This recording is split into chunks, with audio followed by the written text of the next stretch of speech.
بسم اللہ الرحمن الرحیم۔ آج میں نے بات کرنی ہے سفید مکھی کے پارٹ 2 کی۔ پارٹ 1 کے اندر میں نے بتایا تھا کہ سفید مکھی کی پہچان کیا ہے، اس کے دوران زندگی یا لائف سائیکل کے بارے میں بات کی، اس کے نقصان کے بارے میں بات کی تھی، پھر یہ ہے کہ وہ کون سے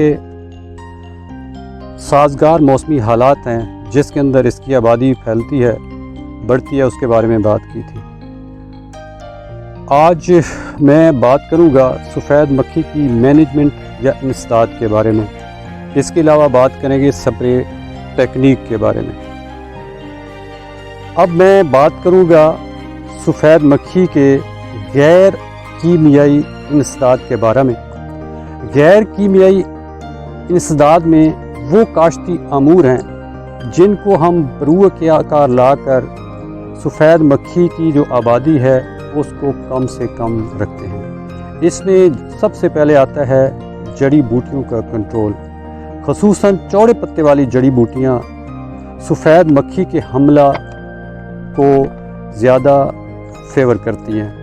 جس کھیت کے اندر چوڑے پتے والی جڑی بوٹیاں ہوں گی اس کے اندر سفید مکھی کا حملہ زیادہ ہوگا۔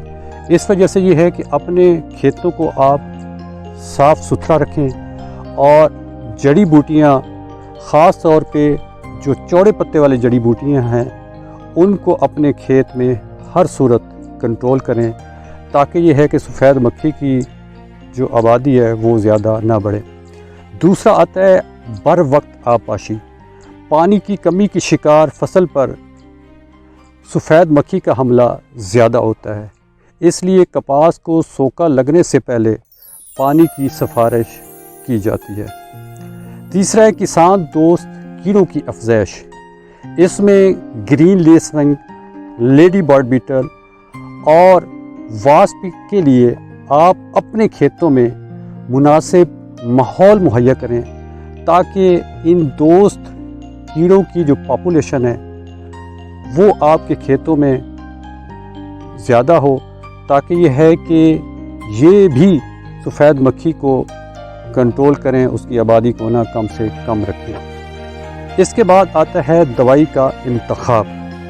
دوائی کے انتخاب کے لیے ضروری ہے کہ آپ نے ان باتوں کا خیال رکھنا ہے۔ سب سے پہلے آتا ہے آپ نے دوائی ایسی منتخب کرنی ہے جو کہ سفید مکھی کی تمام حالتوں کو یکساں کنٹرول کرے۔ دوسرے نمبر پہ ہے کہ آپ ایسی دوائی منتخب کریں گے جو کہ آپ کی فصل کے لیے زیادہ محفوظ ہو، کیونکہ یہ ہے کہ اگر آپ ایسی دوائی کا انتخاب کرتے ہیں جو سفید مکھی کو تو کنٹرول کرتی ہے لیکن یہ ہے کہ اگر فصل کے لیے موزوں نہیں ہے تو پھر یہ ہے کہ ہو سکتا ہے آپ سفید مکھی کو کنٹرول کر لیں لیکن یہ ہے کہ آپ کی جو فصل ہے وہ نقصان ہو جائے گی۔ تیسرے نمبر پہ آتا ہے دوائی آپ نے ایسی انتخاب کرنی ہے جو کسان دوست کیڑوں کے لیے قدرے محفوظ ہو، تاکہ یہ ہے کہ دوائی کے ساتھ ساتھ کسان دوست کیڑے بھی اس مکھی کو کنٹرول کرنے میں معاون ثابت ہوں۔ پھر یہ ہے کہ آپ نے دوائی ایسی انتخاب کرنی ہے جو کہ ماحول دوست ہو، آپ کی لیبر کے لیے، آپ کے سپرے مین کے لیے انتہائی محفوظ ہونی چاہیے۔